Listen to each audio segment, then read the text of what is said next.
Eliza smoothed her hands over the polished granite countertop, admiring how the morning sunlight streamed through the bay windows of her kitchen.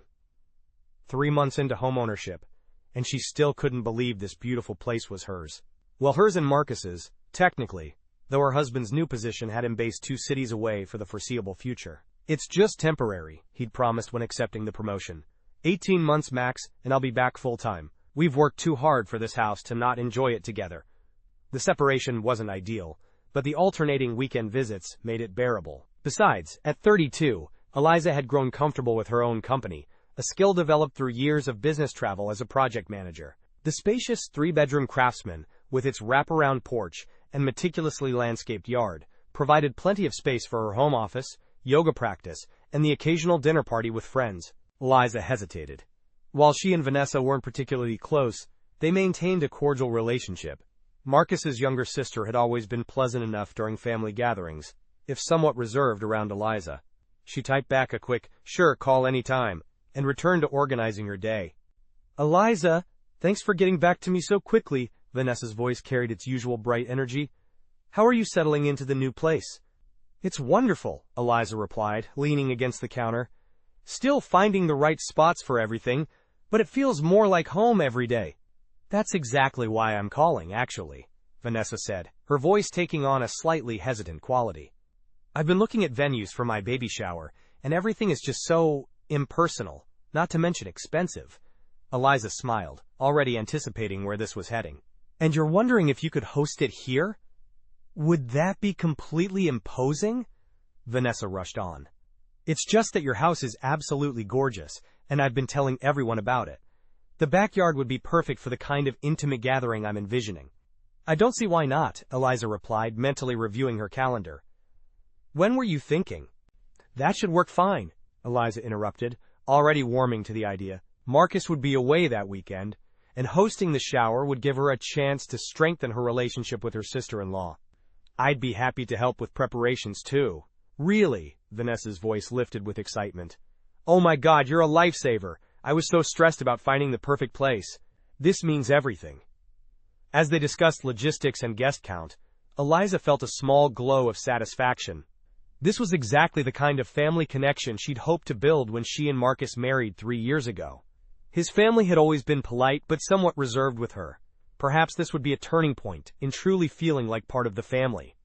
"I'll come by tomorrow afternoon to look at the space and start planning," Vanessa said before hanging up.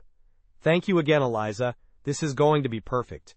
Over the next 2 weeks, Eliza's house became the center of baby shower preparations. Vanessa visited almost daily, bringing color swatches, sample centerpieces, and endless Pinterest boards. Together, they selected a soft sage green and cream color scheme, planned a menu of elegant finger foods, and arranged for tasteful decorations that would transform Eliza's already beautiful home into a celebration space. "I can take the day off work," Eliza offered as they finalized the catering order. "That way I can be here when the decorators arrive and make sure everything's set up properly." "You would do that?" Vanessa looked genuinely touched. "That's so thoughtful." "It's no problem," Eliza smiled, feeling pleased at how well they were getting along. "I want this to be special for you." As the day approached, Eliza found herself increasingly invested in the event's success.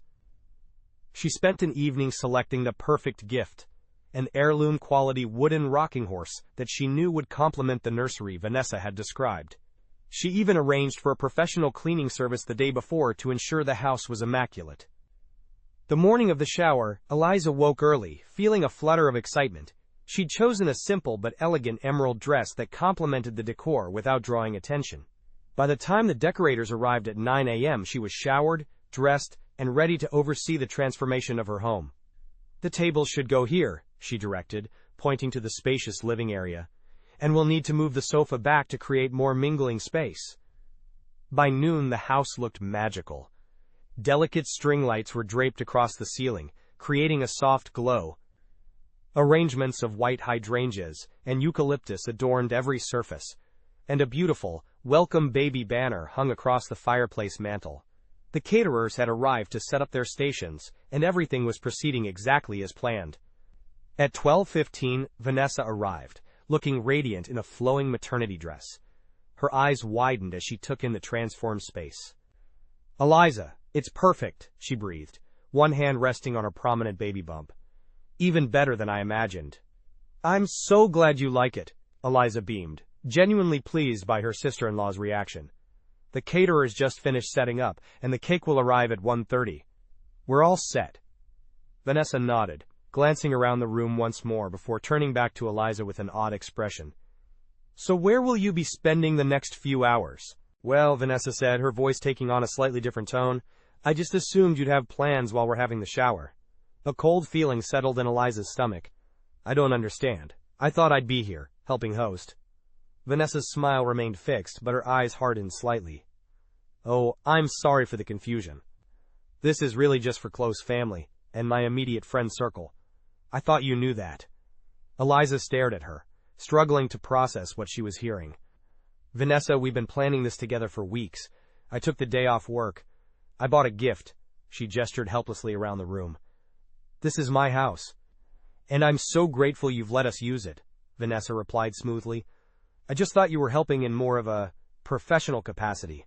You know, since you're so good at organizing things. Professional capacity? Eliza repeated incredulously. I'm your sister-in-law. We're family. Vanessa's expression shifted to one of mild concern. Look, I don't want to argue about this right now. It's not good for the baby, and guests will be arriving any minute. She glanced at her watch. Maybe you could go shopping or catch a movie. We should be done by 5. Eliza felt as though she'd been slapped. Heat rushed to her face as the full implication of Vanessa's words sank in. She was being asked, no, told, to leave her own home so her sister-in-law could host a party without her. This is ridiculous, she said, her voice tight with anger. You can't seriously expect me to leave my own house for a party I helped plan. Vanessa's pleasant expression finally slipped, revealing a flash of irritation. Please don't make this difficult, Eliza. I've envisioned this day for months, and I need it to be perfect. Having you here would just change the dynamic. Change the dynamic? Eliza repeated, her voice rising slightly. What does that even mean? It means, Vanessa said, her voice dropping to a harsh whisper, that this is my baby shower, and I get to decide who attends. I'm sorry if that hurts your feelings, but today isn't about you. Eliza stood frozen, 1,000 responses crowding her mind. Before she could decide which one to voice, the doorbell rang. Vanessa's expression immediately brightened as she turned toward the sound. That'll be my mother. Please, Eliza, don't make a scene. Just go somewhere for a few hours and we can talk about this another time. Without waiting for a response, Vanessa moved to answer the door, leaving Eliza standing in the middle of her own beautifully decorated living room, feeling utterly blindsided. Eliza retreated to her backyard, hands shaking as she pulled out her phone. She needed to talk to Marcus, to hear his voice and have him tell her she wasn't overreacting. But when she called, it went straight to voicemail. Of course, he had mentioned an important client meeting today. She paced along the stone path that wound through her garden, trying to calm her racing thoughts. The audacity of what Vanessa was doing seemed almost unbelievable. Yet even as anger burned through her, doubt crept in. Was she overreacting? Was this normal for baby showers in some circles? No, she decided firmly. There was nothing normal about being excluded from an event in your own home, an event you had helped plan and prepare for. This was beyond rude. It was deliberately hurtful. As she heard the sounds of more guests arriving, laughter and excited greetings floating through the open windows, a new thought occurred to her. James. Vanessa's husband would surely see how unreasonable this was. I am. Before she could second-guess herself, Eliza dialed his number. After 3 rings, he answered. Not exactly, she said, struggling to keep her voice steady. I'm sorry to bother you, but something's happening that I thought you should know about. Eliza took a deep breath. I'm currently standing in my backyard because Vanessa has informed me that I'm not welcome at her baby shower. The baby shower being held in my house that I helped plan for weeks.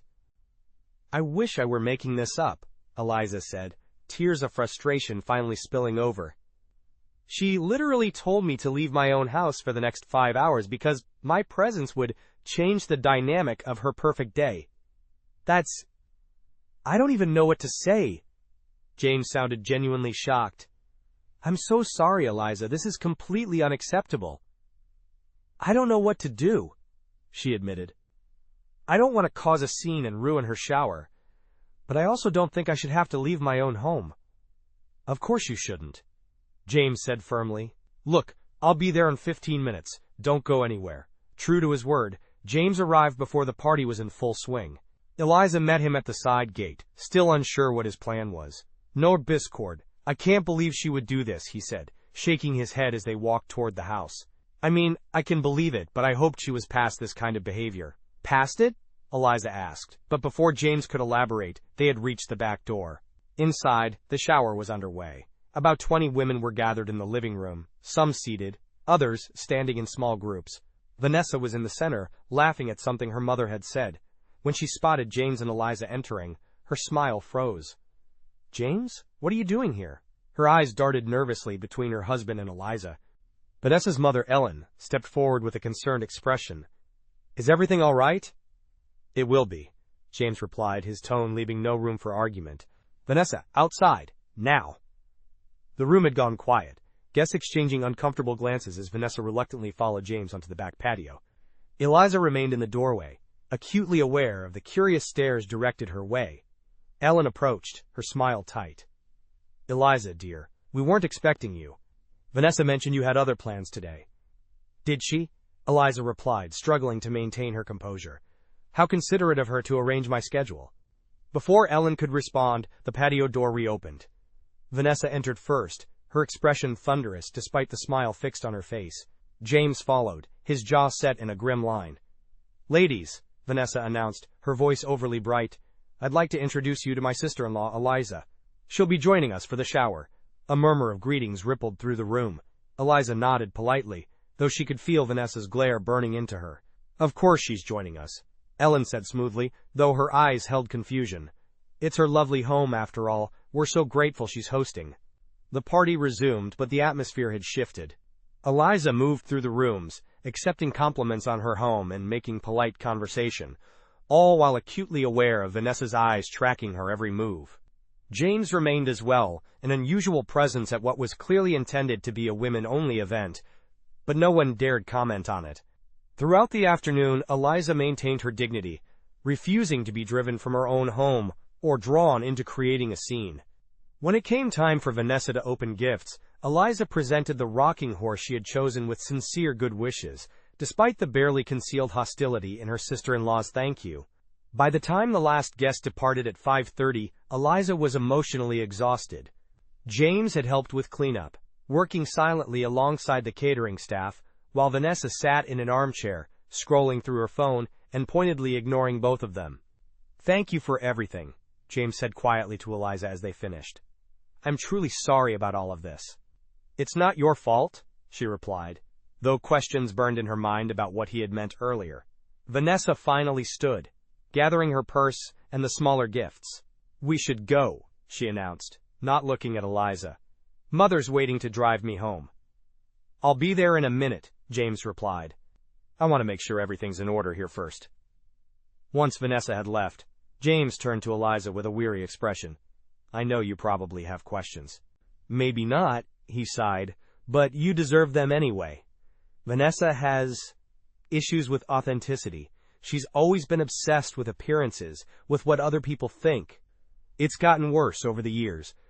Eliza nodded slowly, remembering the perfect Instagram posts, the carefully curated stories about their life together.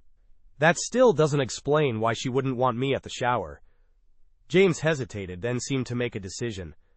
One of her friends was supposed to attend today. Someone she's been trying to impress for years. This woman married into money, serious money, and Vanessa has been hoping to convince her husband to invest in a business venture she's planning after the baby comes. Understanding dawned. She wanted to pretend this was her house, Eliza said softly. That's why she didn't want me here. James nodded, looking ashamed. I'm guessing that's exactly it. For what it's worth, that friend called this morning to cancel, some kind of stomach bug.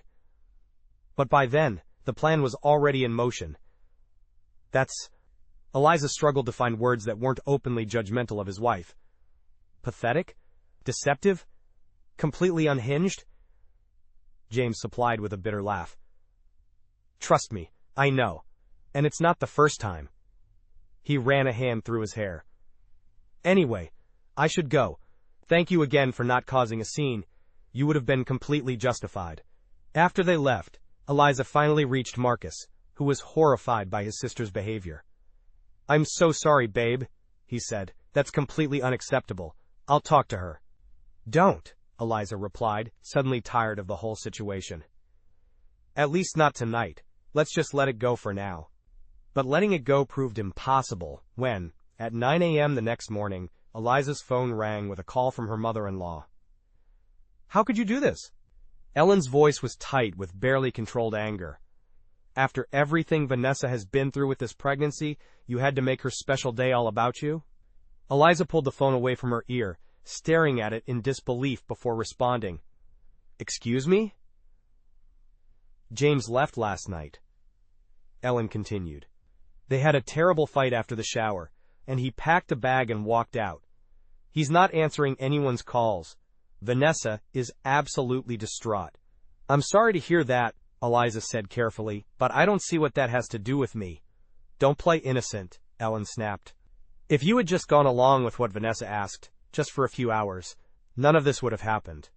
But no, you had to call James and stir up trouble. Eliza felt a surge of indignation. Let me get this straight. Your daughter tried to exclude me from an event in my own home, an event I helped plan and prepare for. And I'm somehow the villain for not meekly going along with it? It was her baby shower, Ellen insisted. One special day that should have been about her and the baby. Was that really too much to ask? Yes, Eliza said firmly. It absolutely was. I have been nothing but generous and accommodating. I opened my home, took time off work, helped with every aspect of planning. And in return, I was treated like an unwelcome intruder in my own house. No, I'm setting boundaries, Eliza interrupted. What Vanessa did was incredibly disrespectful, and I won't apologize for standing up for myself. If James left, that's between him and Vanessa. It has nothing to do with me. How can you say that?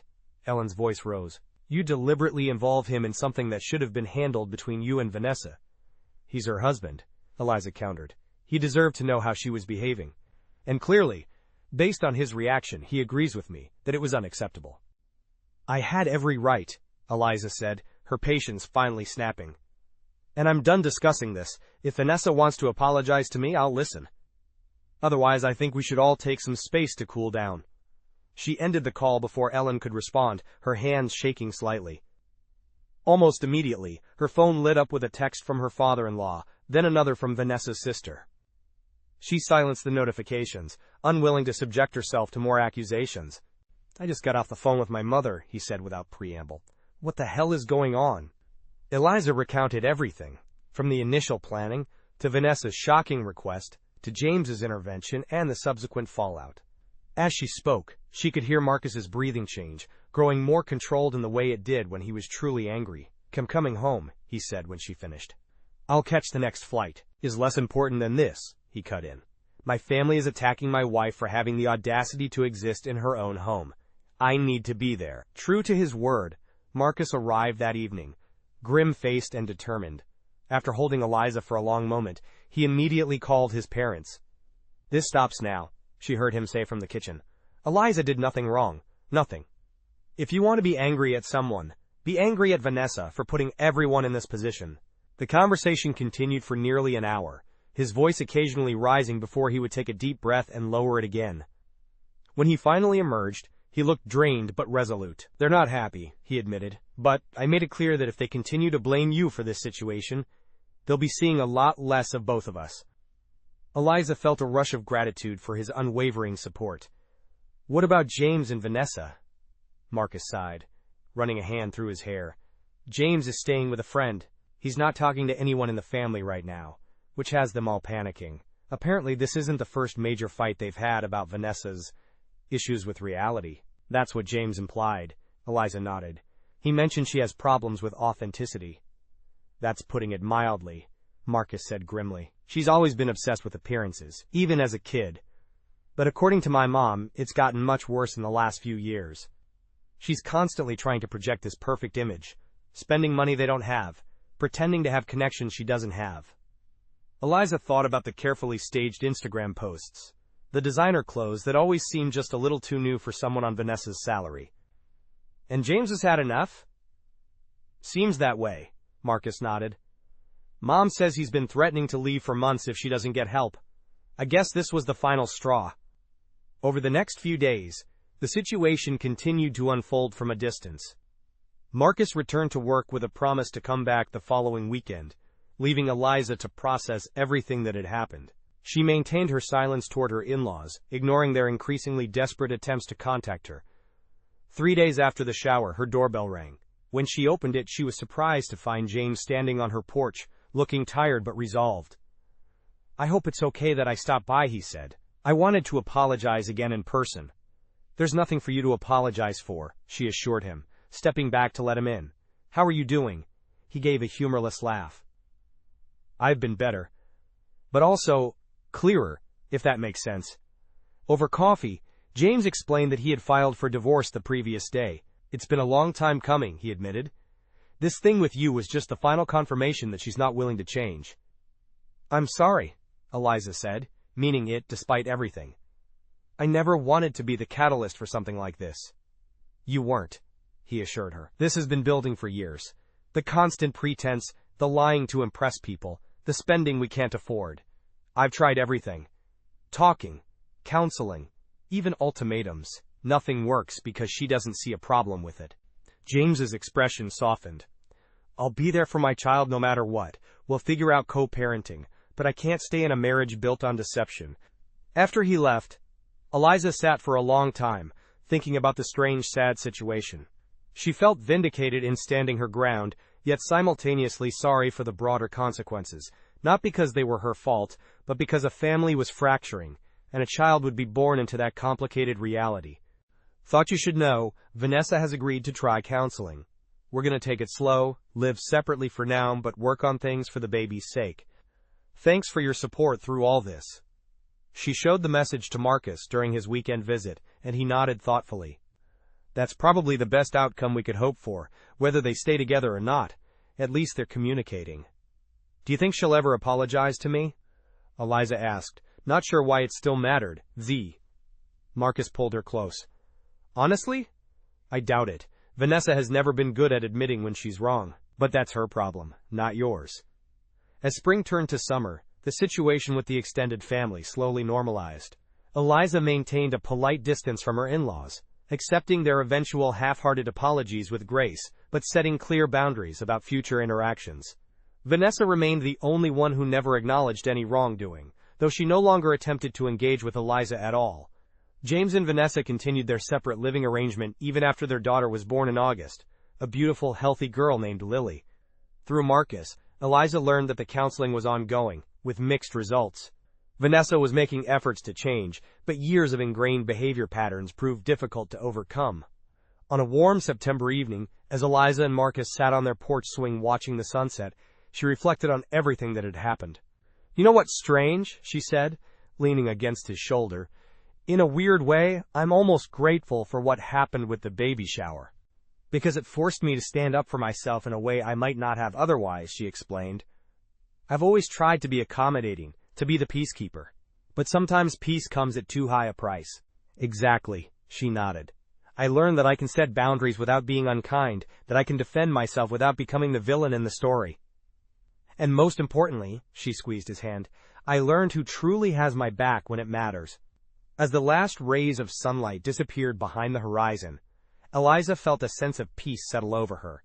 The house that had briefly become a battleground now felt more like home than ever, a place where she knew her worth would never be questioned, her presence never unwelcome. A foundation not just of wood and stone, but of self-respect and truth.